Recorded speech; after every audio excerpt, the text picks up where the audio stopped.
Next stop, the Hall of Justice in downtown Los Angeles. The site of one of the most sensational trials in Hollywood history. A wiry guru and his band of ragtag killers are tried for the slaying of 26-year-old actress Sharon Tate and 6 others in what is known as the Tate-LaBianca murders.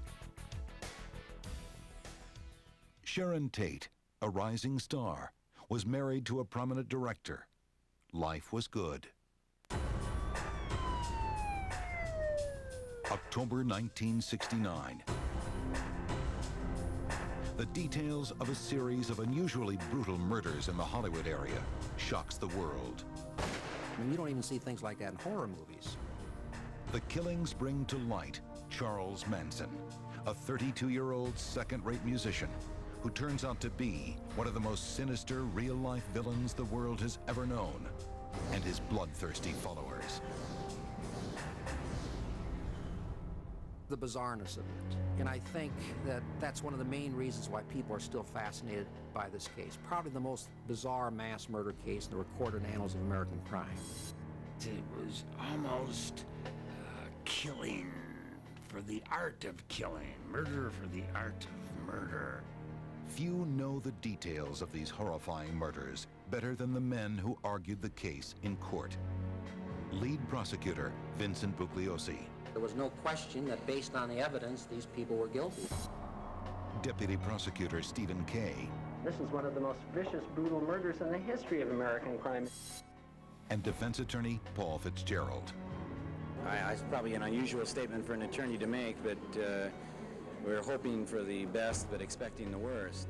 The thing that sticks with me most is the horror that the victims went through. And I mean, you could just see that with the expressions on their face and the conditions of their bodies.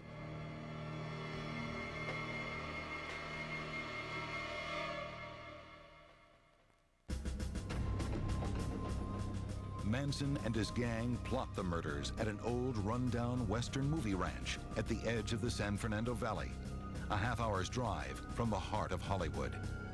Spawn Ranch, where they were living, 23, 24 miles from downtown LA, but in terms of lifestyle, a couple light years away.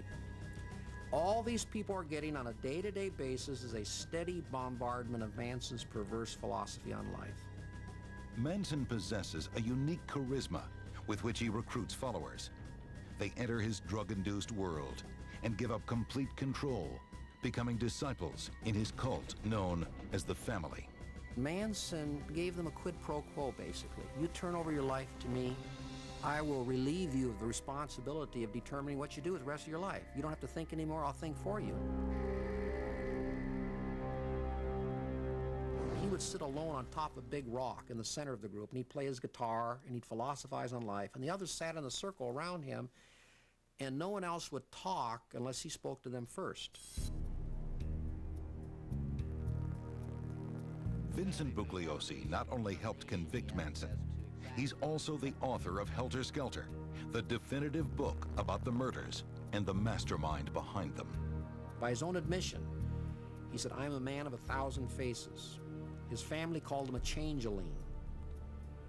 In his ability to detect weaknesses and fears in people and exploit those weaknesses and fears, in my opinion, he was a genius. Manson actually is a very bright man. He has 121 IQ, even though he has only a 4th grade education.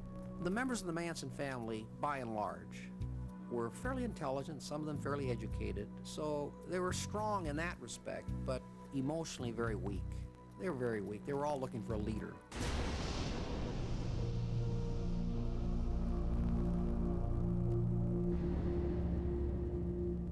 By late summer 1969, Manson's gang is large and loyal. Manson starts selecting the members capable of carrying out his diabolical plans.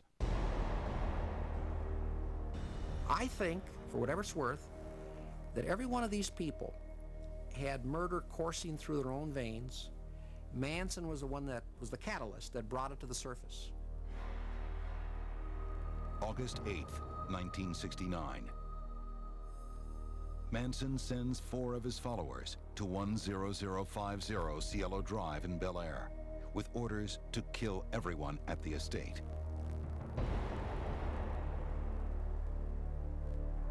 When we return, Hollywood is crippled by fear when murder and mayhem strike some of its most secure neighborhoods. Its house in Benedict Canyon is the home of filmmaker Roman Polanski and his pregnant wife, actress Sharon Tate.